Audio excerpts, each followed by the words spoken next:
merci beaucoup parce que je pense que c'est important de faire un vrai point. Je pensais, quand j'avais décidé qu'on serait déjà dedans et que ça serait l'occasion de faire 2-3 mois de voir. Là, au final, on est juste avant. On voit que les questions, elles arrivent de plus en plus avec justement cette peur aussi de ne pas être payé, parce que notamment avec le tiers payant partagé qui apparaît, qu'on ne connaissait pas avant, parce que c'était 100% assurance maladie.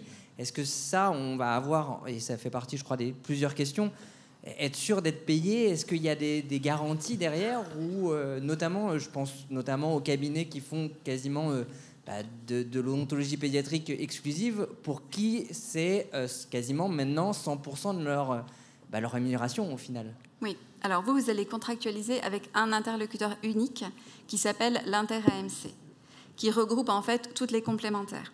Et vous aurez systématiquement un interlocuteur unique avec une hotline en cas de difficulté. Donc ça, c'est la première chose. Donc ces contractualisations vont vous être proposées dès le 18 mars.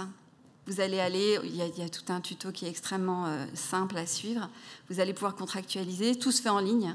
À partir du poste avec lequel vous allez facturer, vous allez pouvoir contractualiser.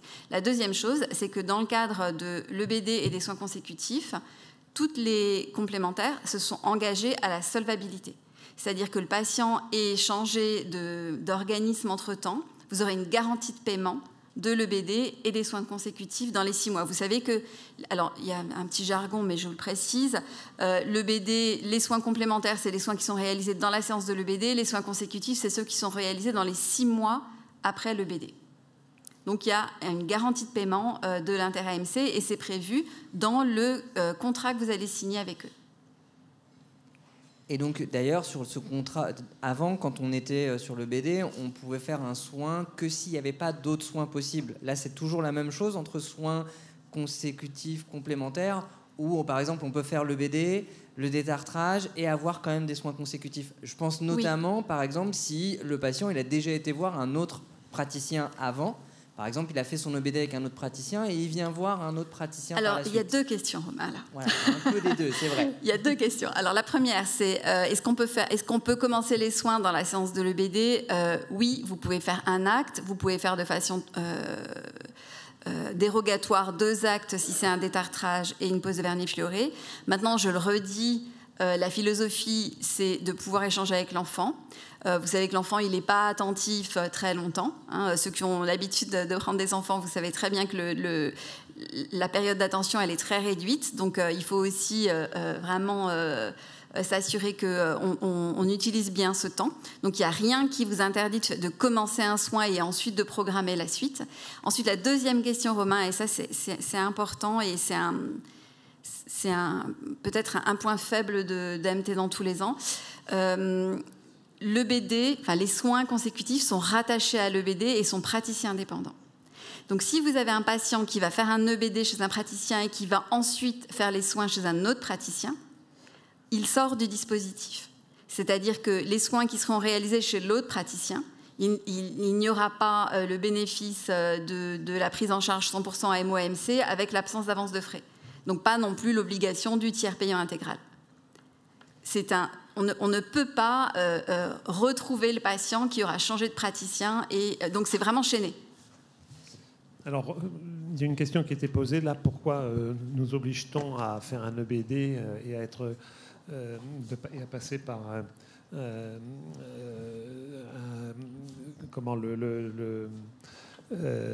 par un règlement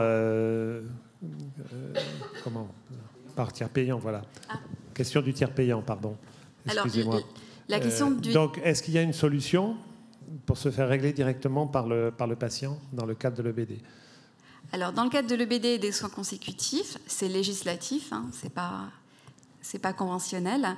Donc, c'est dans le Code de la Sécurité sociale. Il y a une obligation à ce qu'il n'y ait pas d'avance de frais du patient. Pour l'EBD, les soins complémentaires, les soins consécutifs. Donc, l'explication, c'est que c'est législatif. C'est législatif. C'est dans le Code de la santé. Code de la Sécurité sociale, oui, qui impose en fait que le patient ne doit pas faire d'avance de frais sur ce dispositif. Donc, ensuite, il y a eu des choix qui ont été faits de partager Là, c'est des négociations conventionnelles. Le fait de se dire que la prévention, maintenant, en fait, l'assurance maladie ne va pas la porter seule. Les complémentaires ont souhaité rentrer dans ce dispositif et participer à la prévention. Vous savez que les complémentaires sur la précédente convention ont fait un effort très important sur la prothèse. Les complémentaires ont décidé que pour cette nouvelle convention, ils voulaient investir en amont sur la prévention et pas continuer d'investir sur de la prothèse. Donc le choix a été fait d'investir sur la prévention et donc d'ouvrir aux complémentaires la possibilité de rentrer dans le dispositif MT-Dents. Autre question qui nous concerne, nous, en tant que société de formation continue. Y aura-t-il, la fiche de cadrage va sortir probablement en fin d'année concernant les nouveaux axes de formation prioritaire. Est-ce qu'on trouvera à l'assurance maladie des éléments pour aider les formations, les sociétés, les OGDPC comme la nôtre, à monter ces dossiers ? Alors, l'assurance maladie n'est pas... c'est pas forcément dans nos missions de monter, enfin de travailler avec vous sur des formations. Nous, ce qu'on peut vous proposer, c'est le format, vous voyez là, c'est-à-dire on peut intervenir sur des sujets très assurance maladie. Je vois pas ce que... Enfin, je pense que vous avez une idée derrière que j'ai pas saisie. Non, simplement que le contenu qu'il va falloir associer, on va relever effectivement des compétences des spécialistes de l'odontologie pédiatrique, j'imagine, et des sociétés comme l'UFSBD qui maîtrisent ces données. Une question dans la salle. Je voulais revenir sur les soins consécutifs dont on a parlé avec le BBD qui doivent être faits en amont. Donc nous, on verra quand le BBD a été fait par un autre praticien, comment ça va se passer. Ouais, parce que vous allez avoir des cas aussi où les omnipraticiens vont faire le BBD, puis envoyer un spécialiste, ouais. Et donc pas de tiers payant si changement de dent. Alors j'avais que 10 minutes, je suis déjà en train de dépasser largement, je suis désolée, mais dans le téléservice que vous aurez dans votre logiciel, vous aurez l'historique et vous pourrez consulter si un EBD a déjà été réalisé dans l'année pour ce patient. Et vous aurez aussi l'enregistrement de l'historique des précédents EBD. Ce que je ne vous ai pas dit non plus, mais voilà, tout ce que vous allez saisir dans le cadre de l'EBD va venir alimenter le DMP du patient. Donc c'est intéressant parce que dans son dossier médical qui est partagé avec d'autres professionnels de santé, il y a le résumé, il y aura le CAO, il y aura les autres informations que vous aurez notées, avec notamment le risque carieux. Donc c'est aussi une information qui sera donnée à d'autres professionnels de santé.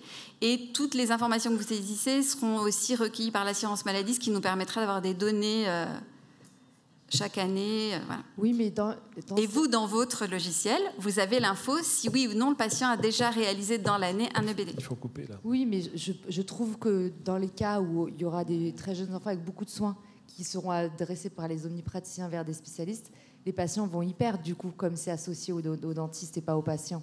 Parce qu'ils n'auront pas le tiers payant en changeant de cabinet. Ils n'auront pas l'avance de frais, oui, tout à fait. Alors, vous pouvez tout à fait leur proposer le tiers payant de la part assurance maladie obligatoire.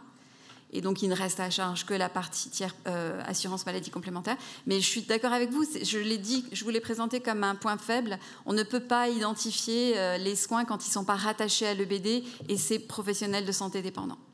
Et il faut aussi rappeler que la spécialité n'existe pas encore, donc vous ne pouvez pas parler de spécialité pour le moment, mais d'orientation en odontologie pédiatrique. Oui. La spécialité, je pense que c'est un autre combat qui est en cours de discussion et qui est autre chose, mais vous n'êtes pour l'instant pas... Non, mais je n'ai pas utilisé le bon mot, mais par contre, effectivement, il y a quand même beaucoup d'enfants qui sont dirigés vers des praticiens qui ont plus de compétences, et du coup... Une orientation plutôt qu'une compétence. Orientation, il y a quand même des orientation. C'est vrai que les mots sont importants, mine de rien, et c'est des combats notamment par le collège des enseignants d'odontologie pédiatrique, par la SFOP, qui sont menés dans d'autres cadres. On prend une dernière question, parce qu'il faut... Alors, je précise que c'était hyper rapide, mais je suis là toute la journée, donc si vous avez d'autres questions, j'aurai plaisir à y répondre. Et oui, parce que là, il est... Oui, le temps passe. C'est ce que je vois. Dernière question. J'avais une question, mais ça rejoint un peu ce qui a été dit. Et d'autre part, c'est 1 an, donc c'est 1 an jour pour jour. Alors, l'invitation va partir à la date de l'anniversaire du jeune, puisqu'en fait, c'est cette date anniversaire qui fait qu'il change d'année. Et donc, voilà, donc après, vous allez être rapidement dans un nouvel âge. Enfin, voilà, lui, il a l'information au moment de son anniversaire. Et après, ça... Mais nous, on ne saura pas si... si vous le saurez. Alors, vous le saurez parce que dans le téléservice EBD, vous aurez l'information et vous avez la date d'anniversaire de votre patient. Donc, vous savez à quel moment est-ce qu'il peut bénéficier d'un nouvel EBD. Est-ce qu'on a le droit au recall dans ces conditions-là? C'est-à-dire de rappeler le patient? Ah oui, oui, tout à fait. Vous pouvez. On a le droit? À partir du moment où c'est des patients que vous voyez régulièrement, qui sont dans votre... vous avez la possibilité de leur faire des SMS et vous avez la possibilité de programmer aussi 1 an en avant. Oui, tout à fait, ça c'est pas... Bon, je pense que ce sujet amène plein de questions. On les a aussi relistées s'il y a des questions qu'on n'a pas répondues. Si Géraldine, tu es d'accord, est-ce qu'on pourrait y répondre et voir ensemble et les transmettre après aux participants? Oui, je peux les prendre. Mais alors, vous allez voir, il y a beaucoup de questions. Vous allez trouver la réponse dans la newsletter qui est envoyée. Peut-être que certains l'ont déjà reçu parce qu'on a fait un premier envoi lundi. Il y a un deuxième envoi qui va partir. Et sur le tiers payant aussi, beaucoup d'informations vont arriver demain. Bon, il est temps de faire la pause. Je peux prendre les questions et y répondre, il n'y a aucun problème.